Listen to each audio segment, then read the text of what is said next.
Blood and Roses, lo que viene siendo como Sangre y Rosas. Es un juego de GMT Games, se publicó en el año 2013 y su autor es Richard H. Berg. Es el tercer juego de la serie Men of Iron. Ya he hablado de los dos primeros aquí en el canal. El primero es Men of Iron, el segundo es Infidel. Men of Iron se basa en la era de los 100 años. Infidel nos lleva a las cruzadas. Y Blood and Roses nos lleva a la guerra de las rosas.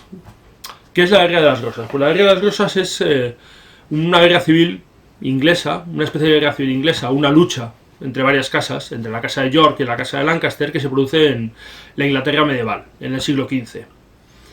A la muerte del rey Ricardo III Plantagenet, que viene de la línea para que os hagáis una idea, de Ricardo Corazón de León, esos son los Plantagenet, muere y varios herederos suyos pues se disputan el trono y se dividen en dos casas, una la casa de York y otra la casa de Lancaster, y durante muchos años se enfrentan en diferentes batallas y en diferentes situaciones con diferentes periodos de reinados, algunos largos, otros cortos, sucesivos, hasta que al final de la guerra la casa de Lancaster o los herederos de la casa de Lancaster, la casa Tudor, acaba gobernando Inglaterra. En el juego nos presentan algunas de las batallas más importantes que hubo en esta guerra. Es una batalla donde hubo muchas batallas, muchas importantes. El juego nos presenta 6 o 7.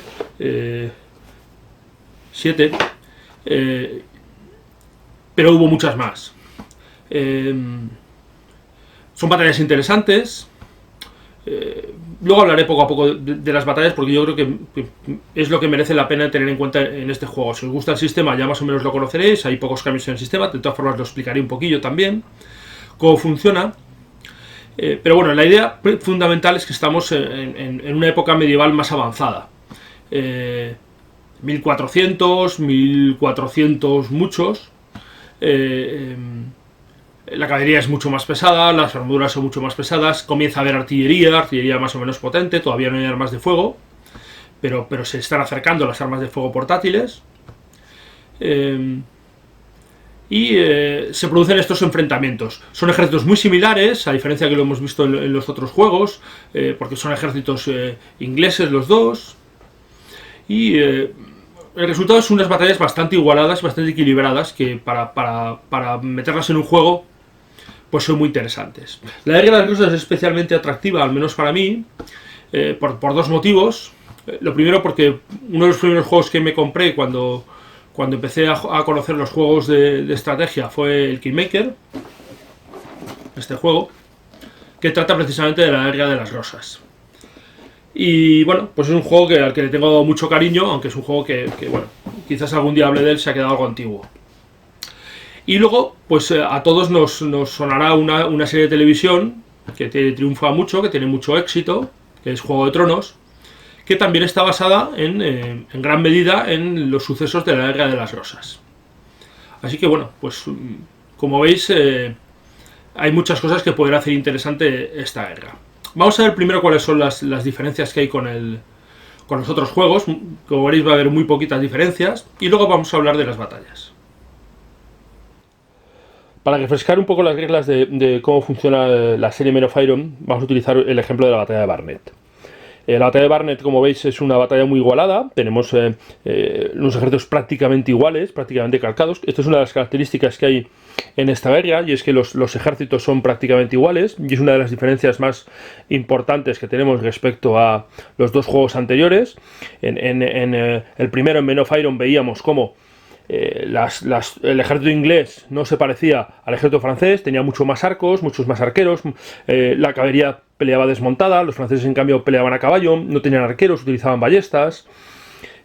Bueno, un sistema distinto, y mucho más distinto en el segundo volumen, en Infidel, donde el ejército cristiano, los ejércitos cristianos de los cruzados eran radicalmente distintos a los ejércitos de los musulmanes. Caballería mucho más pesada, con infantería también más pesada. En cambio los musulmanes todos mucha caballería mucho más ligera, mucha caballería, mucha más cantidad de caballería, con muchas armas para atacar a distancia, muchos arcos, mucha caballería disparando con arcos. Bueno, muy distinto.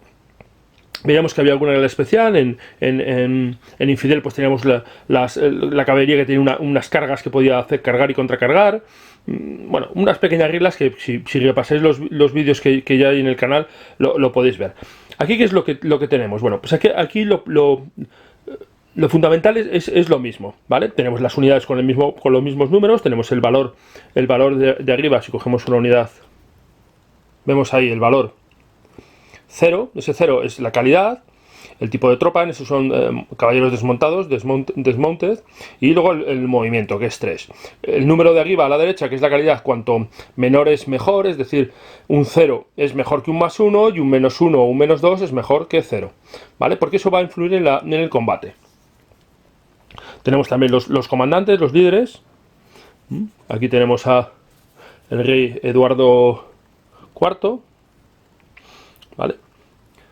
De Lancaster.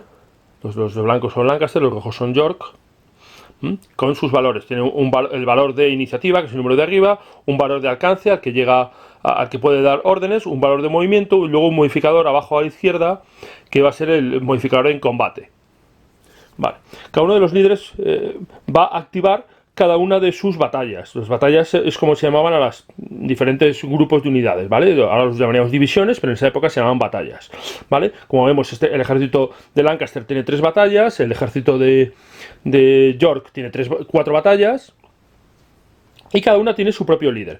Entonces, si recordáis, en el sistema se va a ir activando, cada líder se va a ir activando. Empezaremos por el bando que tenga iniciativa y se activará un líder. Una vez que activemos ese líder, para intentar activar otro líder en nuestro bando, tendremos que hacer una tirada por debajo del valor de liderazgo. Y eso se llama continuidad. Y eso es una de las diferencias que hay con los otros juegos de la serie. Antes, cuando un jugador intentaba continuidad, el jugador del bando contrario podía interrumpirlo e intentar capturar la continuidad. En este caso también se puede hacer, pero vamos a necesitar usar una serie de fichas. Nos van a dar al principio de la partida, nos van a dar una serie de fichas como estas de aquí, para capturar continuidad.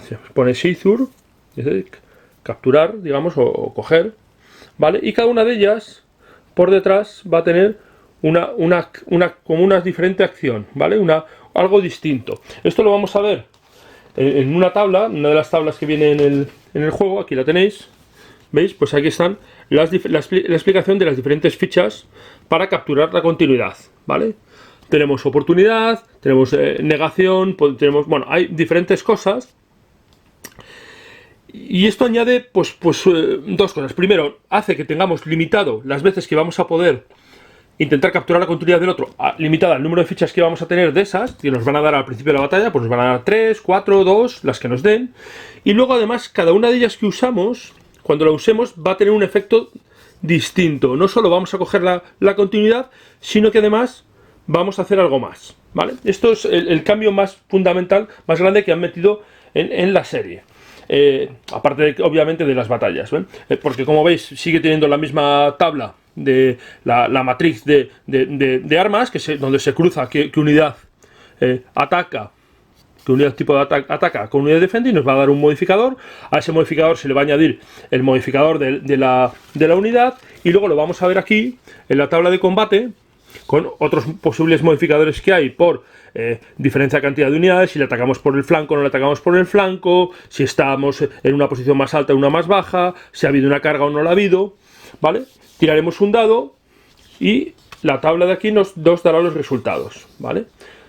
Si la unidad ya estaba en estado normal, pues lo miraremos aquí. Si ya está desordenada, miraremos aquí. Y si ha recibido una carga, pues es más dañino el combate, ¿vale? Tenemos también las tablas de carga y contracarga, como había en los otros juegos. Bueno, lo demás es muy parecido, es prácticamente igual. Sobre todo si lo veis en el vídeo de Men of Iron, pues veréis cómo funciona. La mayor diferencia, como os digo, son estas fichas. Las fichas de capturar la iniciativa, las fichas de Seizure, estas de aquí, estas son las de York, ¿vale? Cada bando tiene las suyas. Y además tú no vas a saber qué es lo que tiene el contrario, qué fichas tiene. Y como hemos visto, las diferentes cosas que puede haber pues son bastante importantes, ¿vale? Porque puede haber desde traición, que podemos desordenar una unidad enemiga al comienzo de la activación, o podemos coger la iniciativa simplemente, podemos hacer recuperación en una de nuestras unidades. Bueno, hay un montón de cosas. Y le da un poco de salsa y un poco de incertidumbre, y sobre todo limita para no estar todo el rato intentando capturar la iniciativa, porque tú tiras y si fallas, pues la ficha la pierdes. Si lo consigues, la captura de la iniciativa y además activas lo que diga la ficha, lo cual es bastante importante. Bueno, estas son las diferencias. Y luego, como siempre, pues en estos juegos lo más importante es qué batallas tiene, qué cosas nos presenta y qué situaciones diferentes tenemos. Y eso vamos a verlo ahora un poquito en detalle. La primera batalla que tenemos en el juego es la primera batalla de San Albán. Tuvo lugar el 22 de mayo de 1455 y quizás llamar la batalla es exagerar un poco porque es un enfrentamiento muy pequeño. Esto hace que sea una batalla o un escenario propicio para iniciarse en el juego, en el sistema, y comenzar a conocerlo. Y luego es importante por dos cosas. Una de ellas es porque en esta batalla fue capturado el rey Enrique VI, lo cual abrió las puertas del gobierno, del reino, a la casa de York, que es la vencedora. Y luego porque es la primera donde vamos a ver a un personaje muy muy importante en la guerra de las Rosas, que es Richard Neville, conde de Warwick,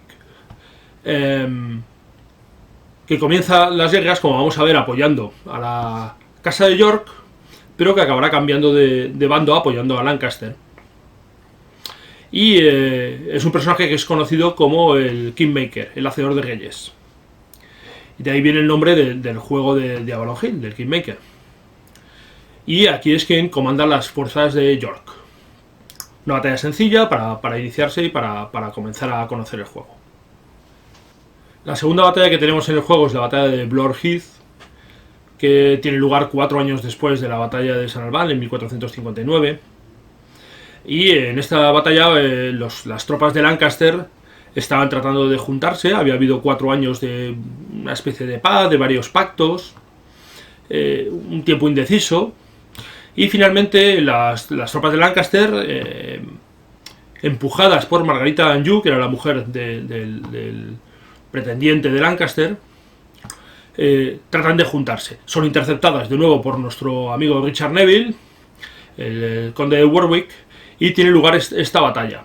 Esta batalla es, como veis, pues tiene unas características un poco especiales, y es que hay en medio una carretera, una zanja. Además, las tropas de Lancaster, las blancas, colocaron zonas con abrojo, una especie de pinchos de forma un poco piramidal, entrecruzados, que se clavaban los caballos cuando pinchaba sobre ellos, se clavaban y dañaban a los caballos. Y además también tiene una zona donde tienen una serie de vagones que forman un pequeño fuerte, que se ve ahí, es ese grupito que veis ahí. Y bueno, hace una batalla curiosa. Son más poderosas las tropas de York, pero los de Lancaster de una posición defensiva interesante. Y esta es la segunda batalla que tenemos. El 17 de febrero de 1461 se produce la segunda batalla de San Albán. Esta vez sí podemos llamarla propiamente una batalla, es un enfrentamiento mucho más grande. De nuevo, las tropas de York interceptan a las de Lancaster y todo esto siempre es en las cercanías de Londres. Incluso algunas de las batallas que vamos a nombrar están dentro de lo que hoy es el terreno de Londres, puesto que la ciudad ha crecido mucho. Y San Albán, pues prácticamente está en las afueras de Londres. Como digo, son interceptadas las tropas. La batalla tiene lugar en las calles del pueblo, casi parecido como la primera batalla, pero con muchos más refuerzos, muchas más cantidad de tropas que van entrando en el tablero. Como curiosidad, en esta batalla hay pavesas, grandes escudos que servían para evitar el daño sobre todo por los arcos. Y de nuevo tenemos la presencia de unidades de abrojo, de fichas con abrojo, que vamos a colocar al principio de la partida y que pueden molestar a la caballería enemiga. Apenas un mes después de la segunda batalla de San Albán tiene lugar la batalla de Taunton, que es la batalla más sangrienta que jamás ha tenido lugar en territorio de las islas de Gran Bretaña. Dependiendo de los autores, entre 50 entre 50.000 y 75.000 hombres pelearon.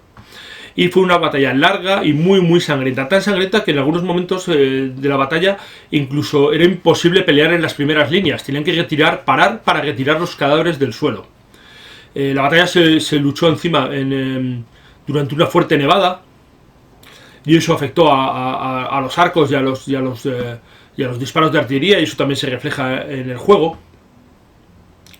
Y acabó siendo una gran victoria de York.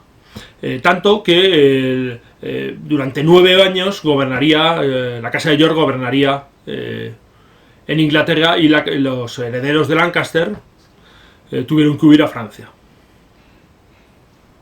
La batalla de Barnet tiene lugar el 14 de abril de 1471, es decir, casi 10 años después de la batalla de Towntown. Durante este tiempo, en la Guerra de las Rosas han pasado muchas cosas. Entre ellas que Richard Neville, Kingmaker, ha cambiado de bando.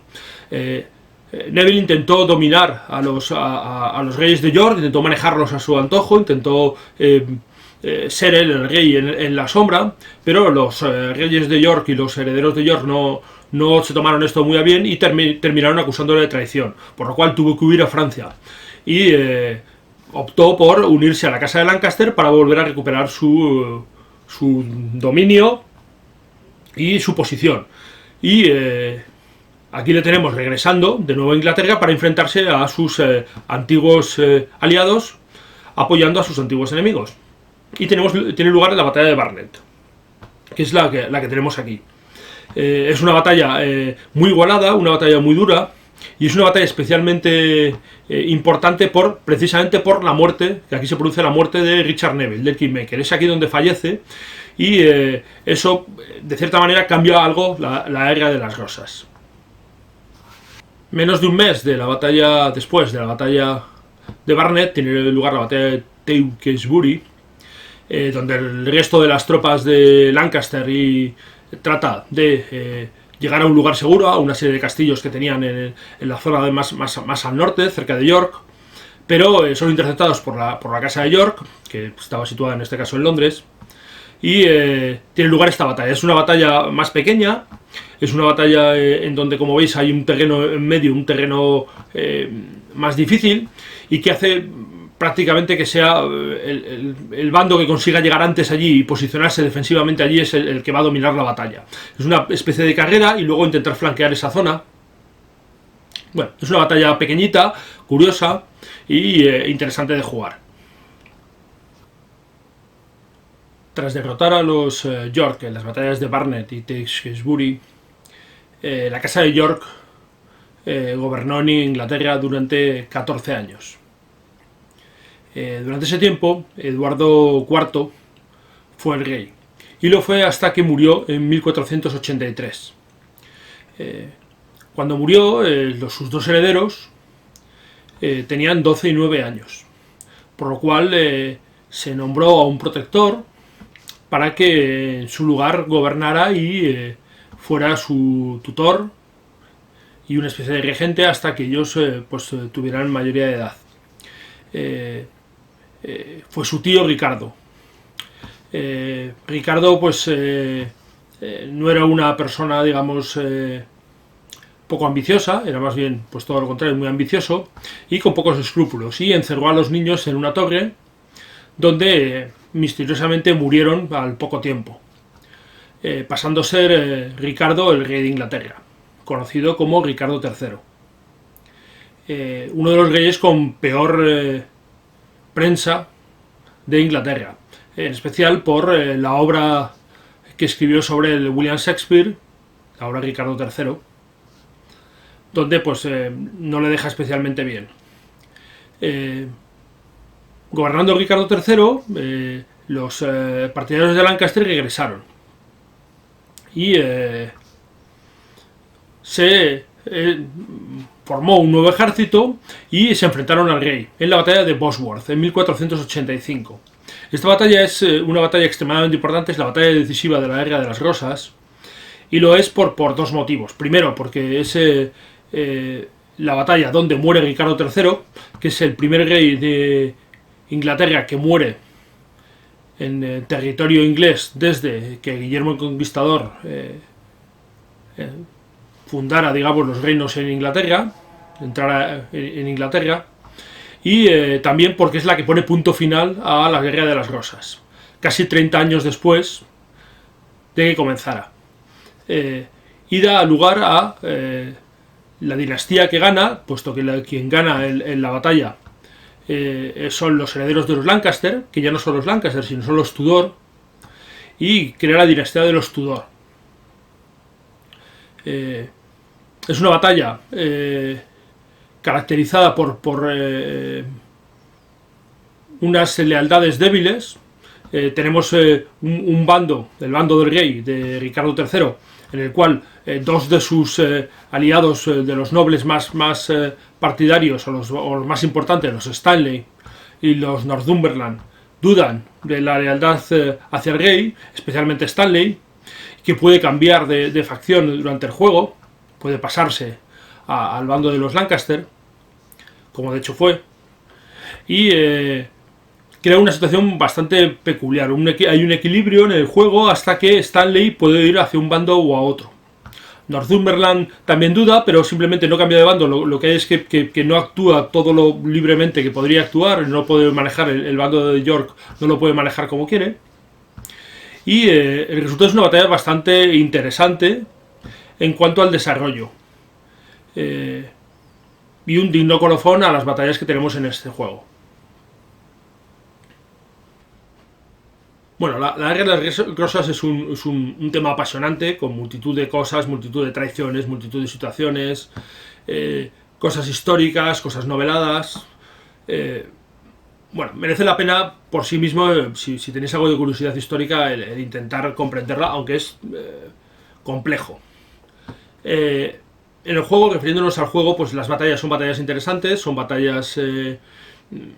insisto otra vez, con ejércitos muy similares, pero que eso nos va a obligar a que maniobremos, a que consigamos las situaciones más favorables a nosotros tácticamente, y tendremos que intentar obtenerlas en el tablero. Es el tercer volumen de la serie Men of Iron, no el último, pero sí el último, al menos de momento, de la época medieval, porque el siguiente volumen, del que probablemente hablaré en el futuro, ya es Arquebus, que nos introduce en el Renacimiento, y donde España va a ser uno de los protagonistas. Pero esto será en un futuro vídeo. De momento espero que esto os haya gustado. Como siempre, muchas gracias por verme y hasta la próxima.